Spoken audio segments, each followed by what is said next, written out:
નમસ્કાર, આપ જોઈ રહ્યા છો સ્પાર્ક ટુડે ન્યૂઝ। સુરતમાં સમાજ સેવાનો અનોખો ઉપક્રમ કે જેમાં પુરાની સાયકલ નયા સપના સંગઠન દ્વારા માનવ સેવાનું ઉત્તમ ઉદાહરણ પૂરું પાડવામાં આવ્યું। છેલ્લા 2 વર્ષથી પસ્તીદાનથી લઈ પુસ્તક દાન સુધીની વિવિધ સેવાકીય પ્રવૃત્તિઓ થઈ રહી છે। શિક્ષણ અને સહાયની ભાવનાને મજબૂત બનાવતું કાર્ય વોર્ડ નંબર 21ના બીજેપી નેતા બ્રિજેશ ઉનરકટની સમાજ સેવા દિવ્યાંગજનોને 7 સાયકલનું નિઃશુલ્ક વિતરણ કરાયું। હેલ્મેટ અને વોકર આપી સુરક્ષા અને સહાયનો સંદેશ પાઠવ્યો। નર્સિંગ કોલેજ સાથે સંકળાયેલા ઇકબાલ કડીવાળાનું મહત્વપૂર્ણ યોગદાન છે। સિવિલ હોસ્પિટલમાં ગરીબ અને મધ્યમ વર્ગના દર્દીઓ માટે સતત સેવા આપવામાં આવી રહી છે। સંગઠન અને સમાજ સેવકોના પ્રયાસોથી લોકોને નવી આશા મળી રહી છે। સેવાકીય પ્રવૃત્તિઓથી સમાજમાં સકારાત્મક સંદેશ અને પ્રેરણા મળે છે। Iqbal Kadiwala, Gujarat nursing council. આજે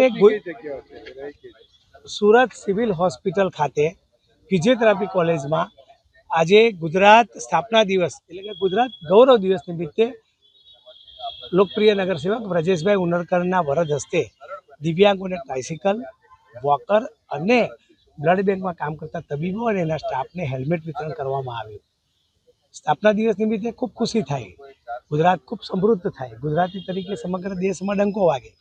પણ આવા જે સેવાકીય પ્રવૃત્તિથી આજના દિવસની ઉજવણી કરવામાં આવી છે, તો હું બ્રજેશભાઈને ખૂબ ખૂબ આભાર પણ વ્યક્ત કરું છું કે હર હંમેશા વિદ્યાર્થીઓને જૂની સાયકલો રિપેર કરીને આપે છે। જે ગરીબ બાળકો હોય છે, પસ્તીથી પણ બાળકોને નોટબુકથી લઈને અનેક સેવાકીય પ્રવૃત્તિઓ કરે છે। ખરા અર્થમાં એ લોક લીડર તરીકેનું એક ઉત્તમ ઉદાહરણ છે। આજે પણ ટ્રાયસિકલ અને વોકર અને હેલ્મેટ વિતરણ કરી અને એક સેવાકીય પ્રવૃત્તિથી ગુજરાત સ્થાપના દિવસની ઉજવણી કરવામાં આવી છે। સૌ ગુજરાતીઓને આજના દિવસની શુભેચ્છાઓ પાઠવું છું। તમે બીજા બી બહુ કામ કર્યા છો, એક તમે સિવિલમાં એક કામ હાથમાં લઈ લીધું છે, આ શું છે પૂરો? કફન, કોફીન અને પ્લાસ્ટિક સાથે સાથે દર્દીના સ્વજનોને ચા પીવડાવવાનું એ કામ એક ભગીરથ કાર્ય છે। અને આવા દુઃખની સમયે અમારી આખી ટીમ જે આદરણીય CR પાટીલ સાહેબના જન્મદિવસથી આ સેવા શરૂ કરી છે। જ્યાં સુધી અમે જીવતા છીએ ત્યાં સુધી આ સેવા ચોક્કસ કરીશું કે કેમ કે કફન માટે લોકો દાન કરવા આવે ત્યારે અમને અહીં બેઠા આ પુણ્ય કમાવાનું છે। અને ગરીબ આદિવાસી વિસ્તારના લોકો આવે ત્યારે એમની પાસે ખરેખર પૈસા નથી હોતા, એમને ચા પીવાના પણ પૈસા નથી। એવા સંજોગોમાં અમે જે બિનવારસી છે, તદ્દન જરૂરિયાતમંદ લોકો છે, અને બીજી પણ આર્થિક સહાય પણ કરીએ છીએ। અને આ ભગીરથ કાર્યમાં તમામ લોકો જોડાય એવી અપીલ પણ કરીએ છીએ। પરંતુ મજૂરોના લોકપ્રિય ધારાસભ્ય અને નાયબ મુખ્યમંત્રી હર્ષભાઈ સંઘવી સાહેબે અને પાટીલ સાહેબે શરૂ કરેલી આ અવિરત સેવા એ હંમેશા ચાલુ રહેશે। જરૂરિયાતમંદોને મદદ કરવી એ જ ખરા અર્થમાં સેવા છે।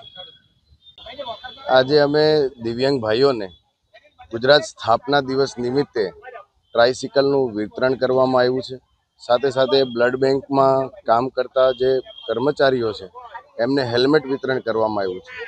દિવ્યાંગ ભાઈઓને આજે ટ્રાયસિકલનું વિતરણ કરવામાં આવ્યું, એનો મુખ્ય ઉદ્દેશ કે એમને સ્વાવલંબી બનાવવાનો અને એના દૈનિક જીવનમાં સરળતા લાવવા માટેનો એક આ પ્રયાસ કર્યો છે।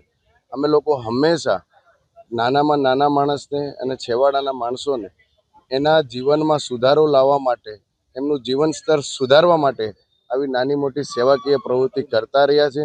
અને આજે તો ગુજરાતનો સ્થાપના દિવસ છે, આપણા ગુજરાતનો કોઈ પણ ગુજરાતી કોઈ પણ ક્ષેત્રે પાછળ ના રહી જાય એના માટેનો એક આ પ્રયાસ કરેલો હતો। તમે જે ચૂંટાઈને આજે આવ્યા છો, નવા ફ્રેન્ડમાં છો, તમે દિવ્યાંગ બાળકો માટે આગળ શું એવું કામ છે? મેં પસ્તીદાનથી પુસ્તકદાન એક અભિયાન ચલાવું છું કે જેમાં ઘરે ઘરે પસ્તી ઉઘરાવીને આપણા સરકારી શાળાના બાળકોને આપણે નોટબુકનું વિતરણ કરતા આવ્યા છીએ। અને છેલ્લા 10 વર્ષથી આ કાર્ય કરું છું। એમાં 1,40,000 નોટબુકનું વિતરણ કર્યું છે। એક કાર્યક્રમ એવો કરીએ છીએ કે પુરાની સાયકલ નયા સપના, કે જે જૂની સાયકલ લોકોના ઘરમાં જે ભંગાર પડેલી, નકામી, ધૂળ ખાતી, જંગ ખાયેલી પડેલી હોય છે, એને અમે દાન સ્વરૂપે લઈને એને રંગરોગાન કરાવીને અમે સરકારી શાળાના જરૂરિયાતમંદ વિદ્યાર્થીઓને પણ આપવાનું, આજ સુધી અમે 280 સાયકલનું વિતરણ કર્યું છે। સાથે સાથે કોઈ પણ વોચમેન હોય, કોઈ પણ એવો કર્મચારી હોય કે કોઈ પણ એવો વ્યક્તિ હોય કે જેને એમના કોઈ પણ નોકરીના સ્થળે જવા માટે એને રિક્ષા ભાડું વધારે ખર્ચવું પડતું હોય અને એના જો પગારમાં પૈસા ના બચતા હોય, એવા વ્યક્તિઓને પણ અમે સાયકલ આપીએ છીએ। અને આ સેવાકીય પ્રવૃત્તિ આગળના દિવસોમાં ભગવાનના અને લોકોના સાથ સહકારથી આ અવિરત ચાલુ રહેશે। કેટલી સાયકલનું વિતરણ અત્યાર સુધી કરવામાં આવ્યું ને આ સેવા કેટલા વર્ષથી કરવામાં આવી રહી છે? પુરાની સાયકલ નયા સપના એ 2 વર્ષથી અભિયાન ચાલી રહ્યું છે અને એ અંતર્ગત અમે 280 સાયકલનું વિતરણ કર્યું છે અને આ અભિયાન આવતીકાલથી પાછું, એટલે જે ચૂંટણી પ્રચાર પૂરો થયો છે, આવતીકાલથી લોકો પાસેથી સાયકલ લેવાનું કાર્ય આવતીકાલથી જોરશોરમાં શરૂ થશે અને સ્કૂલ શરૂ થતાં જ બાળકોને વિતરણ પણ કાર્ય શરૂ થશે.